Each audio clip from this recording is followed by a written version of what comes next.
如何预测美国及美洲地区的地震？当你看不清事物因果的时候，是因为你视角的尺度不够大。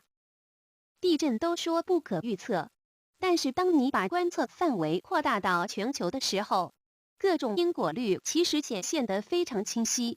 比如说最近的美国8级地震，地震时抖音显示，当时山西临汾燕子在异常的漫天飞舞。海地地震，地震前半个钟，河南有个地方罕见的飞蛾满街。之前记得美国还有一次7.3级地震，地震前是地球对面的乌鸦成群，似乎是在湖北。懒得查资料了，以后详细追究再查。这几次例子说明，美国、美洲地震的可观测的预兆发生在地球对面。当然还有我们经典的磁力线云，具体原理已经在上个视频里讲过。当天空出现磁力线云的时候，地球的对面，未来24小时内大概率会发生相应地震。观察到磁力线的线条越细，则震级越大。因为看到壮丽的磁力线云的地方不会地震，所以这也就成为了所谓专家们攻击地震理论的依据。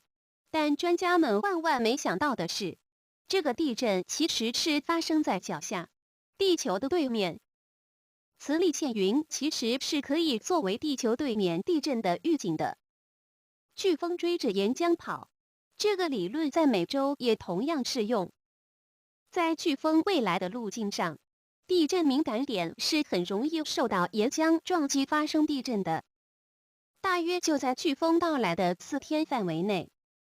日而可以预测地球对面的火山喷发，这个知识点在上个视频里也详细讲过了，懒得说了。当我们这边漫天乌云，地球对面地震连连的时候，也是对面火山喷发的好时机。